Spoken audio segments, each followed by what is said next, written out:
Thornton, AIFD, CFD, GMF, and I'm the Education Coordinator here at Floreology Institute. And I thought I would just show you what we would be working on in class in a couple of weeks. And we are going to make a lily grass rose in our focus group. So this is what that's going to turn out like. We're going to weave this together and turn it into a rose. So we're going to line up the tips of our lily grass. So hopefully they're going to end at about the same place. And then we're going to band together our stems. Now actually, the softer the lily grass is or slightly dehydrated, the better this will be.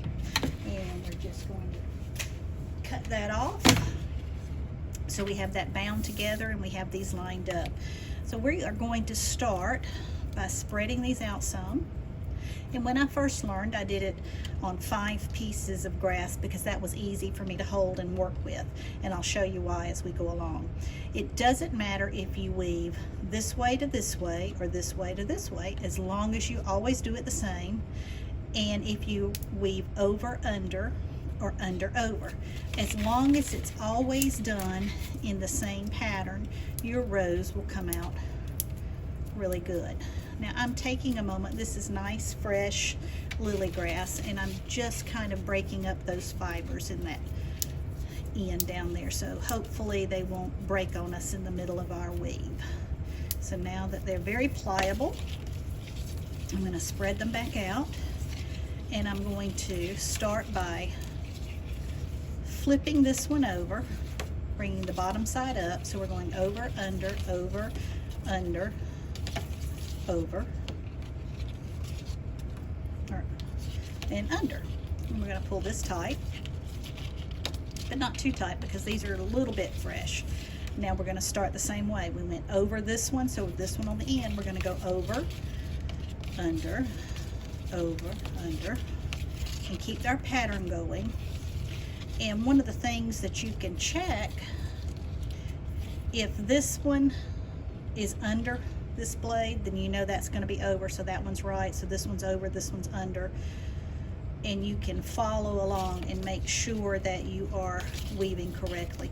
Now once you get far enough along, these blades won't shift around on you real easy, and they'll be held in place, and it'll be a lot easier for you. So now that we have 6 of our blades going one way and 1 going out, we're going to do a quarter turn. Now we have 6 going up and the 1 going out, and we're going to continue our weave, same pattern, over, under,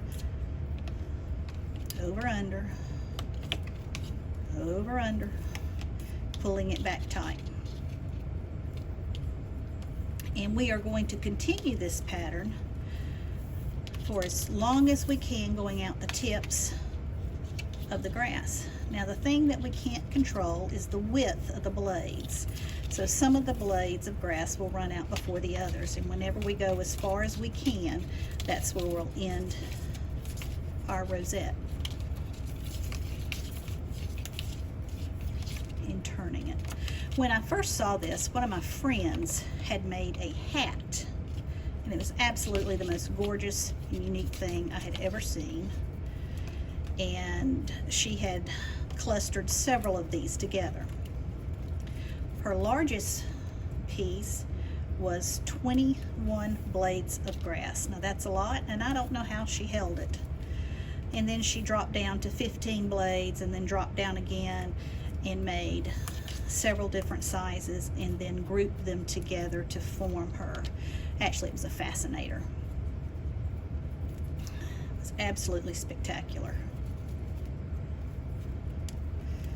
And she gave me directions over the telephone, so I know if I can just listen to the directions, you can watch the video and follow along and stop and restart and learn to make this rose.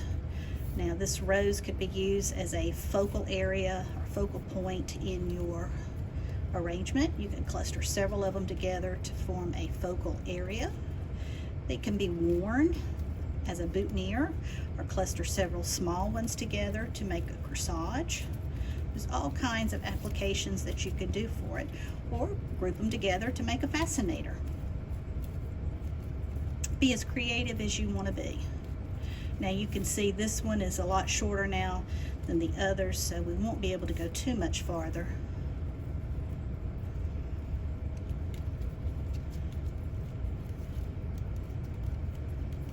All right.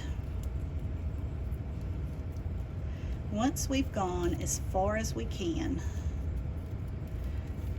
we have a center right here, and you can see how it's spread out and starting to take shape, although it looks more like a square right now. But yeah, he'll go just this last time maybe. Awfully short.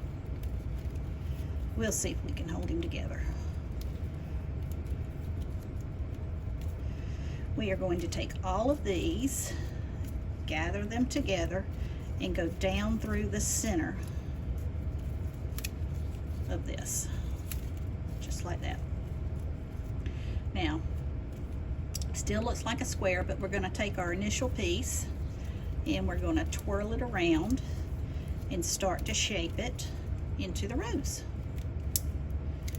Now we're going to take our stem tape. This could be bind wire, this could be bullion, it could be whatever you have to secure the two pieces together so it doesn't spin out on you. Now it depends on what you're going to do with it.